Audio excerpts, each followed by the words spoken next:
The 2026 Diller Teen Tikkun Olam Award recipients are not waiting for someone else to step up. They are leading, creating, and inspiring, turning challenges into action and empowering their peers to join them. Helen Diller believed that teens could lead the way in building a better world. These 15 extraordinary Jewish leaders are demonstrating that young voices do spark lasting change. I am so honored to be a member of the selection committee. These extraordinary awardees are leading projects that are innovative, imaginative, and compassionate. They are solving real-world problems, impacting their communities and beyond, and are so committed to the Jewish values of Tikkun Olam. Helen Diller would have been incredibly proud of these leaders who have already accomplished so much at a young age. This inspiring award gives us all hope for the future of Jewish leadership in helping to repair our world.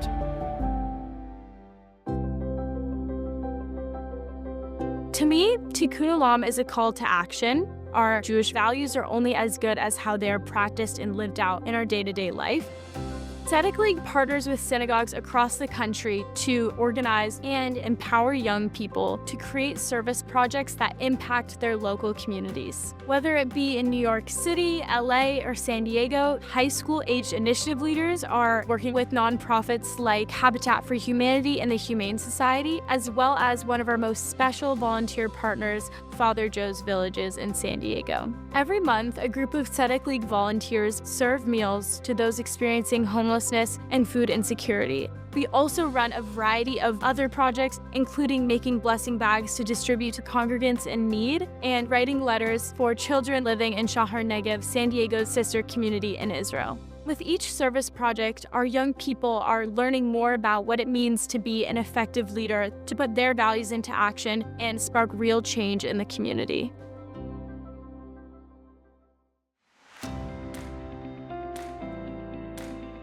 I enjoy coding because it's a really cool way to not only solve problems, but also share something about yourself and how your mind works. And with a subject like computer science, there's always new things to learn. Mode to Code brings technology education to students of all backgrounds and generations. We teach students from middle school to assisted living homes.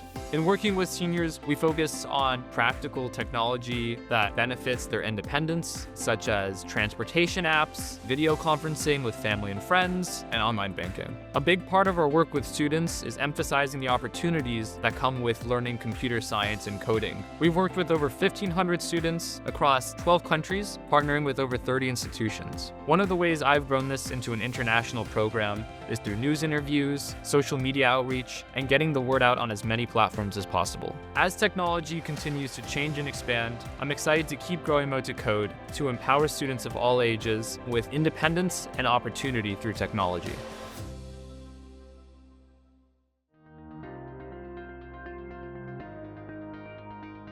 Spending quality time with seniors means so much to me because I've been able to create mentorships, learn from new perspectives, and just grow as a person. Unfortunately, a big challenge for seniors is they face loneliness and isolation.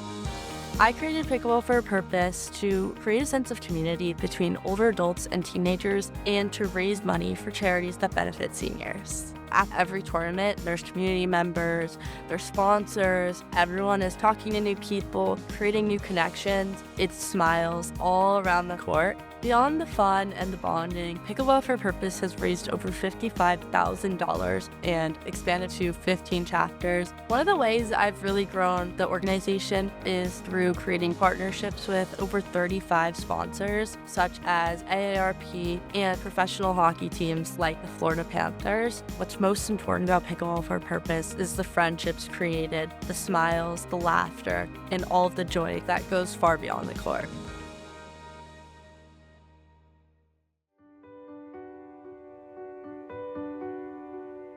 When I was 13 years old, I was diagnosed with type 1 diabetes. The scariest part is managing insulin dosages. You have to do the calculations yourself, and too much insulin could put me into a coma, too little can send me right back to the hospital. I thought there has to be some kind of app to make all of this easier. When I got home from the hospital, I just got to work. T1D1 is the first FDA-cleared over-the-counter insulin calculator. The app removes the stress of managing type 1 diabetes by calculating insulin dosages, tracking your daily data, and sharing insights with your medical providers. T1D1 is free for anyone to download, and over 55,000 people are using the app today. Getting FDA clearance took 5 years of hard work and perseverance, but it was a very important milestone because it gave doctors and patients the confidence that the app is fully safe and accurate. At the end of the day, what means the most to me is to see a young person managing their diabetes, feeling confident, empowered, and living life to the fullest.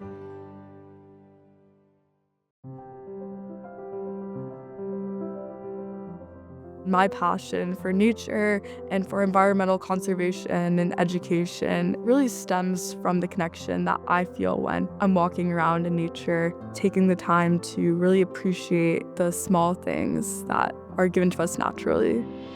For Green Futures is dedicated to providing the next generation of environmentalists with the passion and tools that they need to protect the natural world. We have 8 chapters across Georgia, Tennessee, and Florida, and some of the key topics in our curriculum include deforestation, global warming, the importance of recycling, and learning about local species. One of the strengths of our program is teens are really given the chance to step into their roles as leaders and take on executing their own workshops. I also do a lot of coordinating with our local schools, administrators, and teachers to expand our program. Our goal is to inspire these kids, teach them about conservation, and foster their lifelong connection to nature.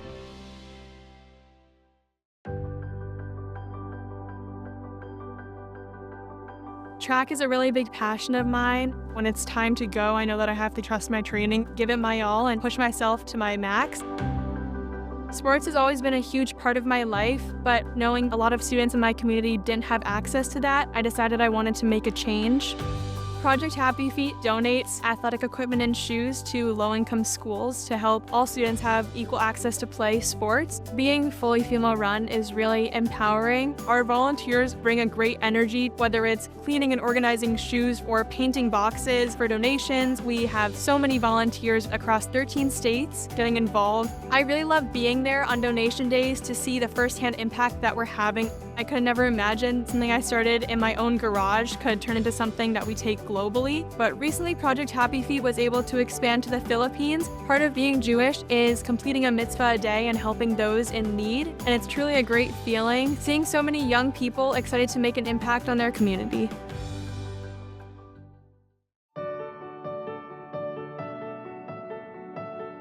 Each year, millions of American adults fall victim to cybercrime.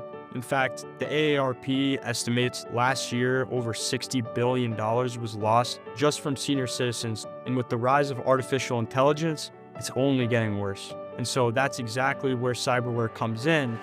We are a nationwide organization that works to educate, inform, and empower individuals to identify and avoid digital scams. A huge part of cyberware is all of the incredible high school aged volunteers giving presentations and workshops in their local communities. I like to think of everyone involved with cyberware as a co-founder, and from our communication to the way we train our volunteers, it's taught me so much about growing an organization on a national scale. Cyberware is absolutely my passion. I just love helping each person and being able to see them become more confident in an ever-changing digital world.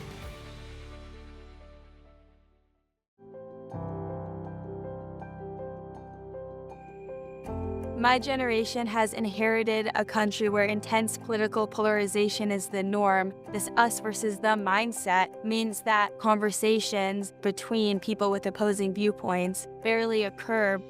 Let's Talk Unite is dedicated to stimulating constructive dialogue across the political spectrum by giving teenagers the tools to engage in civil discourse. Walking into one of our workshops, whether it be in Florida or in France, you'll see teens deep in conversation, we really emphasize that the key is not to go with the intent of winning, but with the intent of understanding. And we create spaces where teenagers are actually practicing these conversations. In addition to our workshops, we host conferences where we bring in speakers ranging from politicians to professors to educate young people on the real-life ramifications of polarization in our government, schools, and current events. While our country often feels divided beyond repair, I feel hopeful that my generation can bring healthy political discourse back into our national conversation.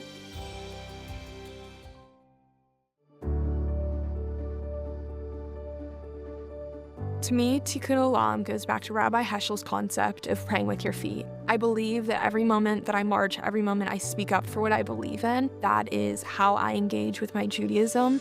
The mission of State of the Students Tennessee is to empower young people with the tools to turn their passions into practical, civically engaged actions. With our work, we've engaged thousands of students across Tennessee on issues ranging from gun violence prevention to education access to advocacy for immigrants and teachers and nonpartisan voter registration. One of my favorite parts of organizing is the one-on-one work and seeing the moment where the switch kind of flips and people realize, yes, I have a place here, my voice matters, and I have the power to make a change. In addition to my organizing, I've also advocated for what I believe in through speaking at national conferences and writing dozens of op-eds on youth and civics. In my home state of Tennessee, there are so many things worth fighting for, and young people are passionate about leading the way.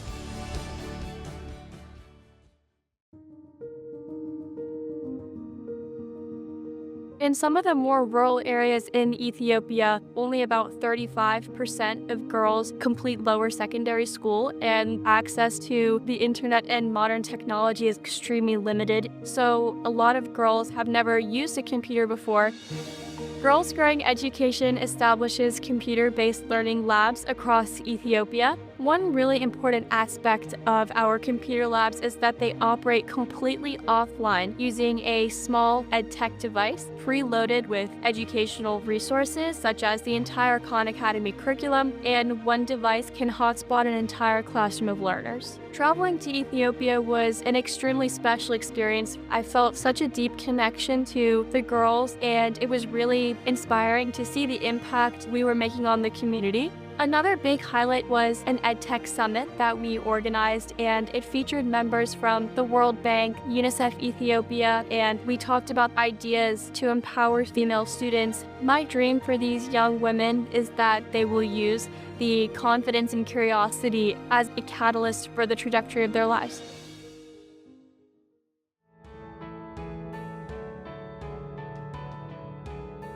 Growing up with dyslexia, I struggled with reading Hebrew. If you've ever seen a page of Talmud, you would know the letters are squished together and some of them look very similar to each other. I started thinking, dyslexia-friendly fonts exist for English, why not Hebrew? Dyslexia is the first ever Hebrew dyslexic-friendly font. I designed the font myself. I learned a lot about design softwares and typography. I also consulted with rabbis and other learning specialists to make sure the Hebrew letters are accurate. As the final step, I worked with over 200 participants and conducted a randomized controlled experiment to evaluate dyslexia's effectiveness. Through all this work, my research was published in the International Journal of Education and Literacy Studies, and I am now partnering with groups like Aleph Base, one of the most prominent Hebrew learning platforms. Seeing students become confident through their work with dyslexia brings me a lot of joy. My mission is to make learning Hebrew more accessible for everyone.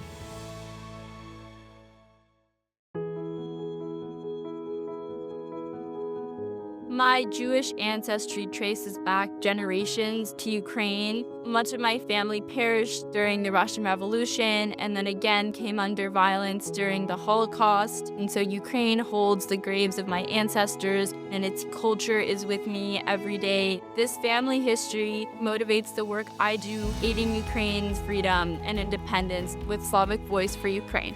we mobilized hundreds of volunteers across 16 state chapters to advocate with elected officials, organize educational seminars and workshops, and through our journalism, we give youth in Ukraine a platform to share their experiences and stories. A highlight of our work has been passing legislation in the city and county of San Francisco, creating a Day of Solidarity for Ukraine. I also had the incredible honor of presenting key issues Ukraine is facing directly to the Secretary General of the United Nations. I felt so proud to advocate for Ukraine on the global stage.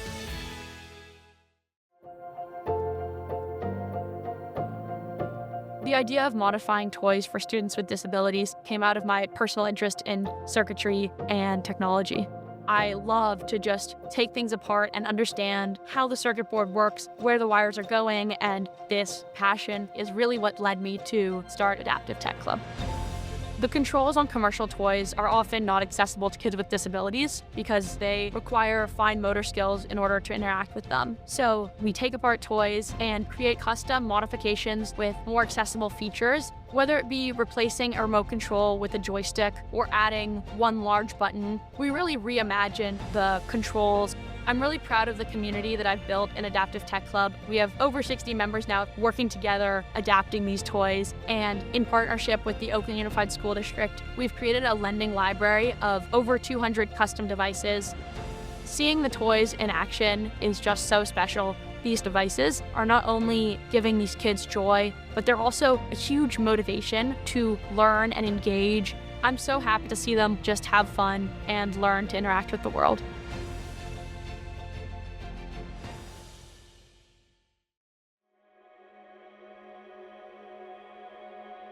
When I was in foster care, I felt really hopeless. At times, I just felt cut off from the whole world. So Tikkun Olam and my Judaism have really been everything for me, because even before I had a notion of the Foster Youth Bill of Rights, I had an idea that I can take anything that I'm experiencing and use it to make hope for the people that come behind you. The first draft of the bill really just kind of came out of me. I just started writing about all of the things that I wanted to fix in the system. And over the course of a year, I shared my story with legislators, testified at committee hearings, and advocated in the media. Tennessee is very divided, but this was something that garnered support on both sides of the aisle. When it passed, that was one of the best moments of my life. I really got to watch people connect over a shared cause and a shared love. And that was so beautiful and so powerful and really affirmed for me, you can make a difference. Across the state of Tennessee, this law now protects every foster youth with access to education, safe housing, medical care, and the ability to report abuse and neglect.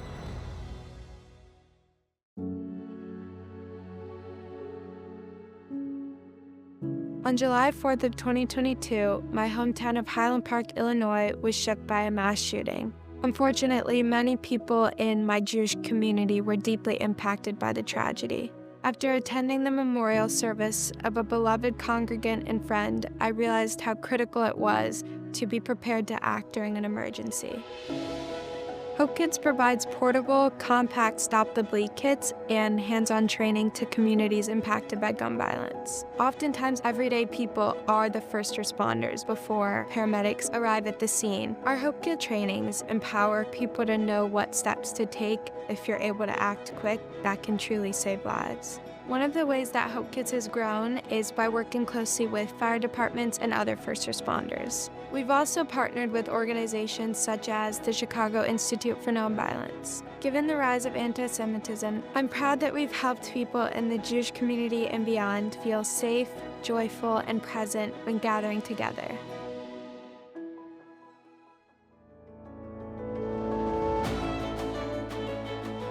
Through their commitment to Tikkun Olam, these young leaders aren't waiting for a better future. They're shaping it today.